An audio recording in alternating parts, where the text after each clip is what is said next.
نماز میں ہاتھ کہاں باندھیں؟ جب سے اسلام آیا نماز میں ہاتھ باندھنے والے حضرات کی دو رائے ہیں۔ ایک یہ کہ ہاتھ ناف کے نیچے باندھے جائیں، دوسرا یہ کہ ناف سے ذرا اوپر باندھ لیا جائے۔ یہ دو مواقف شروع سے چلے آ رہے ہیں۔ اسی کے قائل عام محدثین اور عام علماء اور عام فقہا اور عام عوام ہیں۔ امام ترمذی رحمۃ اللہ علیہ کے دور میں جتنے بھی اہل علم محدثین صحابہ فقہا، امام ترمذی رحمۃ اللہ علیہ کے دور میں جتنے محدثین تھے، ان کی معلومات میں جن فقہا محدثین کا عمل تھا تو انہوں نے خود اپنی کتاب ترمذی شریف میں اس کی وضاحت کی ہے اور فرمایا ہاتھ باندھنے کے متعلق علماء محدثین کے اہل علم کے دو گروہ ہیں۔ ایک گروہ وہ ہے جو کہ ناف کے نیچے ہاتھ باندھنے کا قائل ہے، دوسرا گروہ وہ ہے جو ناف کے ذرا اوپر ہاتھ باندھنے کا قائل ہے۔ اب یہ دو گروہ انہوں نے بیان کیے۔ اس دور میں کوئی تیسرا گروہ تھا نہیں جو سینے پر ہاتھ باندھنے کا قائل ہو، اس لیے امام ترمذی رحمۃ اللہ علیہ نے اس کو ذکر بھی نہیں کیا۔ فرقہ اہل حدیث کے حضرات نے آج اس موقف کو اختیار کر کے کہ سینے پر ہاتھ باندھنے ہیں، دوسروں کی نمازوں کو مشکوک بتانا شروع کر دیا اور ان پر چیلنج بازی شروع کر دی۔ حال ہی میں ڈاکٹر ذاکر نائک صاحب پاکستان کے دورے پر آئے تھے اور مختلف جگہ پر بیانات کر کے واپس گئے۔ فرقہ اہل حدیث کے علماء میں ایک عالم سید سبطین نقوی شاہ صاحب ہیں۔ اب انہوں نے ان پر کڑی تنقید کی، ان مسائل کو سامنے رکھ کے جن مسائل کی اہمیت وہ نہیں جو انہوں نے سمجھی، اور اصل میں مسئلہ تو یہ تھا کہ ذاکر نائک صاحب سے انہوں نے بیان کا ٹائم مانگا، انہوں نے ٹائم نہیں دیا اور مختلف جگہ پر بیانات کیے، ان کے ہاں نہیں گئے، تو اب انہوں نے اس کا بدلہ اس چیز سے لیا کہ ان کے خلاف محاضرہ شروع کر دی اور ایک مسئلہ پر ان کو چیلنج کیا کہ ناف کے نیچے ہاتھ باندھنے کے متعلق آپ نے کہا ہے کہ آپ کی مرضی سینے پہ باندھو، آپ کی مرضی ناف کے نیچے باندھو، تو ان کو چیلنج کرتے ہوئے کہا کہ ناف کے نیچے ہاتھ باندھنا کس حدیث سے ثابت ہے؟ جاتے ہوئے ہمیں حدیث دے کے جاتے۔ حدیثیں تو وہ ہیں جو کہ خود حدیث کی کتاب میں موجود ہیں اور وہ آپ نے پڑھی ہیں، آپ کے بڑوں نے بھی پڑھی ہیں، وہ حدیثیں آج آپ فراموش کر گئے ہو، وگرنہ آپ کے بڑے حضرات تو ناف کے نیچے ہاتھ باندھنے کو باقاعدہ احادیث سے ثابت مانتے تھے۔ آپ کی کتاب یہ فتاوی نظیریہ، یہ میرے ہاتھ میں ہے، فتاوی نظیریہ کے اندر جو تم سب کے بڑے استاد شیخ الکل فی الکل نذیر حسین دہلوی صاحب ہیں، یہ ان کی کتاب فتاوی نظیریہ ہے۔ اس میں انہوں نے خود لکھا ہے کہ ناف کے نیچے ہاتھ باندھنا یہ بھی ٹھیک ہے اور اس کی بھی سند موجود ہے۔ یہ فتاوی نظیریہ کی پہلی جلد ہے اور اس کا صفحہ نمبر 425 ہے۔ کہتے ہیں زیر ناف ہاتھ باندھنا ایسا ہو کہ خیر یوں بھی جائز ہے، چنداں جائے اعتراض نہیں، اس لیے کہ کچھ سند اس کی بھی موجود ہے۔ صفحہ نمبر 425۔ آپ کہتے ہیں کہ یہ حدیث کوئی نہیں، جبکہ وہ کہہ رہے حدیث موجود ہے اور سندن بھی ٹھیک ہے، اس کی سند بھی ٹھیک ہے۔ اسی طرح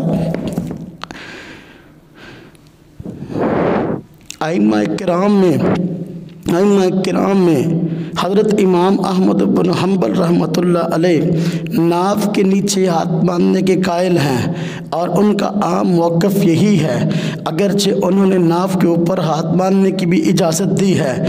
آپ مسائل احمد پڑھ لیں، امام ابو داود السجستانی رحمۃ اللہ علیہ کی انہوں نے اس میں نقل کیا امام احمد رحمۃ اللہ علیہ سے، وہ تو سینے پر ہاتھ باندھنے کو مکروہ فرماتے ہیں، اور اسی طرح انہوں نے سینے پر ہاتھ باندھنے کو مکروہ اس لیے فرمایا کہ وہ کہتے ہیں یہ یہود کی عادت ہے، تو سینے پہ ہاتھ باندھنا یہود کے ساتھ مشابہت ہے۔ اب آپ دیکھ لیں امام احمد رحمۃ اللہ علیہ محدث ہیں کہ نہیں؟ امام ترمذی رحمۃ اللہ علیہ ناف کے نیچے ہاتھ باندھنے کو تسلیم کر رہے ہیں اور اہل علم کا موقع بتا رہے ہیں محدثین کا، وہ محدث ہے کہ نہیں؟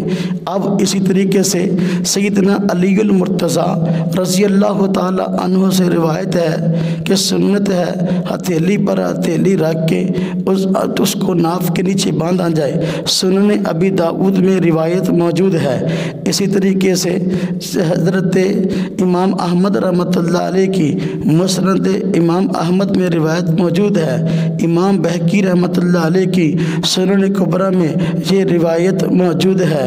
اسی طرح اور بھی مسند امام زید میں بھی آپ کو حضرت علی سے روایت مل جائے گی، سنن دارقطنی میں روایت موجود ہے، حدیث کی کتابوں میں روایت موجود ہے۔ اگر یہ حدیث ثابت ہی نہ تھی تو پھر یہ محدثین لائے کیوں ہیں؟ اور امام احمد رحمۃ اللہ علیہ جن کے شاگردوں میں ہزاروں محدثین ہیں، وہ ناف کے نیچے ہاتھ باندھنے کے قائل کیسے ہو گئے؟ کیا آپ کو یہ چیزیں نظر نہیں آتی؟ آپ عوام کو لڑانا چاہتے ہیں ان مسائل پر، حالانکہ ان مسائل کی ماضی میں صرف اتنی اہمیت تھی کہ بھئی جس کے ہاں جس مسئلے کو ترجیح ہے اس کو اختیار کر لے، لیکن آپ نے اس مسئلے پر چیلنج بازی اختیار کر کے لوگوں میں گمراہی پھیلانا شروع کی ہوئی ہے، حالانکہ ان مسائل کی یہ اہمیت نہیں جو آپ نے اس کو اختیار کی ہے۔ تو حضرت ابو ہریرہ رضی اللہ تعالیٰ عنہ سے بھی ناف کے نیچے ہاتھ باندھنے کی روایت موجود ہے، حضرت وائل بن حجر رضی اللہ عنہ سے بھی ناف کے نیچے ہاتھ باندھنے کی روایت موجود ہے، امام شافعی رحمۃ اللہ علیہ سے ناف کے اوپر ہاتھ باندھنے کی روایت ہے۔ سینے پہ ہاتھ باندھنے کی روایت یعنی موقف یہ عام نہیں ہے، اگر کسی نے سینے پہ ہاتھ باندھنے کی روایت کو لیا بھی ہو تو ان کے ہاں مطلب سینے کے نیچے ہاتھ باندھنا ہے۔ چنانچہ امام نووی رحمۃ اللہ علیہ نے فرمایا ہے شرح المہذب کے اندر، فرمایا کہ ناف کے اوپر سینے کے نیچے ہاتھ باندھے جائیں گے، تو معلوم ہوا ناف کے اوپر ہاتھ باندھنا اہل سنت والجماعت میں وہ مروج نہیں ہے۔ جب وہ مروج نہیں ہے تو پھر اب اس کو بنیاد بنا کر کہ سینے پہ ہاتھ باندھنے ہیں تمام کی تقلید کرنا، یہ کہاں کا انصاف ہے؟ سینے پہ ہاتھ باندھنے کی روایات میں کوئی بھی روایت جو ہے وہ کلام سے خالی نہیں ہے۔ چنانچہ یہ دیکھیں یہ کتاب ہے جو کہ آپ حضرات کی شائع کردہ ہے، جس کا نام فقہ السنہ ہے، عاصم حداد صاحب اس کتاب کو لکھنے والے ہیں۔ انہوں نے خود کہا ہے کہ بھائی ہاتھ باندھنے کے متعلق کوئی روایت صحیح نہیں ہے۔ دیکھیں صفحہ نمبر 109 ہے، کہتے رہی یہ چیز کہ ہاتھ سینے پر رکھے جائیں یا ناف سے نیچے یا ناف سے اوپر یا ناف کے نیچے، اس بارے میں کوئی صحیح حدیث ثابت نہیں۔ ہر حدیث میں کسی نہ کسی پہلو سے کوئی نہ کوئی وجہ علت پائی جاتی ہے، اور اسی لیے سلف کے نزدیک ان میں سے ہر ایک کی گنجائش تھی۔ اب آپ دیکھیں آگے امام جیسا کہتے ہیں، جیسا کہ امام ترمذی فرماتے ہیں، آگے امام ترمذی کا وہی موقف نقل کیا جو کہ میں نے ذکر کیا تھا کہ امام ترمذی رحمۃ اللہ علیہ ناف کے نیچے ہاتھ باندھنے کا بھی موقف تسلیم کرتے ہیں، ناف سے اوپر بھی سینے پہ ہاتھ باندھنے کا موقف نقل نہیں کیا۔ اب یہ فقہ السنہ عاصم حداد صاحب کی یہ آپ کی لکھی ہوئی کتاب ہے، اور اس میں کہا گیا کوئی حدیث بھی کسی مسئلے میں صحیح نہیں ہے۔ اب دیکھو اختیار کرنا ہے موقف کو کیسے اختیار کرنا ہے یہ میں وضاحت کرتا ہوں کہ میرے پاس ایک اور کتاب ہے جس کا نام مختصر زاد المعاد ہے، یہ شیخ الاسلام امام محمد بن عبد الوہاب نجدی کی لکھی ہوئی ہے۔ تو اس کتاب کا ترجمہ آپ حضرات نے ہی کیا اور آپ کے مکتبہ نظیریہ نے لاہور سے شائع کیا ہے۔ اس کتاب کے اندر لکھا ہے، دیکھیں جس کتاب کے اندر لکھا ہے، کتابیں آپ کی شائع شدہ ہیں، اس کتاب کے اندر لکھا ہے کہ دونوں ہاتھ کے رکھنے کی جگہ کے بارے میں کوئی صحیح حدیث نہیں، لیکن ابو داود نے حضرت علی رضی اللہ عنہ سے روایت کیا ہے کہ سنت یہ ہے کہ نماز میں ہتھیلی کو ہتھیلی پر ناف کے نیچے رکھا جائے۔ آپ دیکھو وہ خود کہتے ہیں کہ صحیح حدیث تو موجود نہیں کسی مسئلے میں، البتہ حضرت سیدنا علی المرتضیٰ رضی اللہ عنہ کا اثر موجود ہے کہ نماز میں ہاتھ ناف کے نیچے باندھے جائیں۔ اسی طرح آپ حضرات کی شائع شدہ کتاب ہے جس کا نام فقہ احکام و مسائل ہے، یہ کتاب شیخ صالح بن فوزان سعودی عالم ہے ان کی ہے۔ اس کتاب میں بھی ناف کے نیچے ہاتھ باندھنے کی اجازت دی گئی ہے کہ آپ باندھنا چاہیں تو باندھ سکتے ہیں۔ تو پھر آپ کا تشدد ہمیں سمجھ میں نہیں آتا۔ آپ اور آپ کے ذہن کے حضرات جو کہ کہتے ہیں ناف کے نیچے ہاتھ باندھنا کسی طرح بھی صحیح نہیں ہے، جب آپ کے علماء میں سے میں نے یہ حوالے دیے، انہوں نے کہا کہ بھئی کسی اور اسی طرح ایک اور حوالہ بھی ذہن میں رکھیں، یہ دیکھیں عبادات میں بدعات اور سنت نبی سے ان کا رد، یہ لکھنے ہمارے عمر بن عبد المنعم بن سلیم ہیں، مکتبہ قدوسیہ آپ کا ہے، جنہوں نے اس کتاب کو شائع کیا۔ انہوں نے بھی کہا ہے کہ ہاتھ باندھنے کے متعلق کوئی صحیح روایت موجود نہیں ہے۔ دیکھیں تو ہاتھ کہاں باندھے جائیں، کہتے ہیں لیکن جو ہے وہ اس میں گنجائش ہے جہاں بھی باندھ لیا جائے۔ اب انہوں نے ناف کے نیچے ہاتھ باندھنے کے انکار کو بدعت لکھا ہے۔ آپ بدعات کی ترویج کر رہے ہیں، اس مسئلے پہ چیلنج بازی کر کے کیا بدعات کو پھیلا رہے ہیں؟ انہوں نے کہا ہے، عنوان قائم کیا عمر بن عبد المنعم نے کہ بدعات میں جو بدعات پائی جاتی ہیں تو ایک بدعت عبادت کے اندر یہ ہے زیر ناف ہاتھ باندھنے کا انکار کیا جائے، اور سینے پہ ہاتھ باندھنے کی جتنی روایتیں ہیں نقل کر کے انہوں نے ایک ایک پر جرح کر کے اس کا ضعیف ہونا ثابت کیا ہے۔ تو یہ دیکھیں اس سلسلے میں 3 حوالے میں نے آپ کی شائع شدہ کتابوں کو دے دیے، ایک فقہ و سنہ عاصم حداد کی، اور دوسرا حوالہ میں نے پیش کیا آپ حضرات کو کہ اپنا خسر زاد المعاد کا، انہوں نے بھی کہا کوئی حدیث ثابت نہیں، صحیح نہیں، اور اسی طرح تیسرا حوالہ میں نے اس سے پہلے آپ کو دیا، تو 3 حوالے میں نے پیش کیے، عبادات میں بدعات، مختصر ذات المعاد، فقہ السنہ۔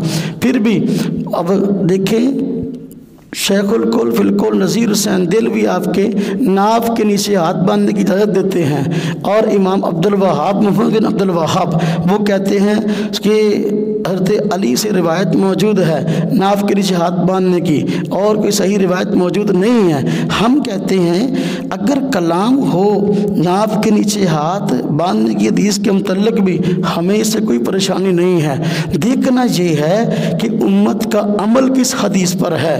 جب یہ بات آ گئی کہ جتنے بھی ہاتھ باندھنے کے متعلق حدیثیں ہیں ان میں سے ہر حدیث پر کوئی نہ کوئی کلام ہے، تو پھر اب عمل کس پہ کرنا ہے؟ عمل اس پہ کریں گے جس پہ امت کا عمل تواتر کے ساتھ چلا آ رہا ہے۔ تواتر سے 2 عمل چلے آ رہے ہیں، ایک ناف کے نیچے ہاتھ باندھنے کا اور دوسرا ناف کے اوپر ہاتھ باندھنے کا۔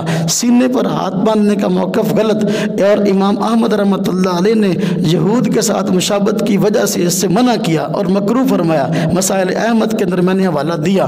تو اس سے بات ثابت ہوئی کہ دیکھو جس عمل کو، جس حدیث کو، اس روایت کو عملی تواتر حاصل ہے اس کو ترجیح ہوگی، اور عملی تواتر ناف کے نیچے ہاتھ باندھنے کی روایت کو ہے یا ناف کے اوپر ہاتھ باندھنے کی روایت کو ہے۔ سینہ پر ہاتھ باندھنا یہ بدعت ہے، یہ امت میں کسی نے اختیار نہیں کیا، کسی طبقے نے اس کو اختیار نہیں کیا۔ اگر کوئی قول بھی ہے تو وہ شاذ ہوگا۔ آپ شاذ اقوال پر چیلنج بازی کرتے ہیں، آپ کو اس چیز کا کچھ نہ کچھ احساس ہونا چاہیے۔ جو لوگ بھی اس ذہن کے ان کو چاہیے کہ ان چیزوں کو لوگوں میں پریشان نہ کریں سامنے کر کے، وگرنہ شیخ نذیر حسین دہلوی آپ کے استاد ہیں، وہ کہتے ہیں اس کی کچھ سند موجود ہے، تو پھر آپ کیسے کہتے ہیں بھی حدیث ضعیف ہے؟ اگر ضعیف بھی ہو ہم کہتے ہیں ٹھیک ہے، لیکن یہ دیکھو عملی تواتر سے یہ عمل ثابت ہے صحابہ کرام سے، اور خلیفہ راشد جب کسی عمل کا سنت ہونا بیان کرے تو اس سے مطلب یہ ہوتا ہے حضور نبی پاک صلی اللہ علیہ وسلم کا طریقہ۔ حضرت علی رضی اللہ عنہ جب سنت کا لفظ استعمال کیا تو معلوم ہوا خلفائے راشدین جب یہ بات کر رہے تو حضور نبی پاک صلی اللہ علیہ وسلم کا طریقہ ہے یہ ناف کے نیچے ہاتھ باندھنا۔ آپ اس کا انکار کیسے کرتے ہیں؟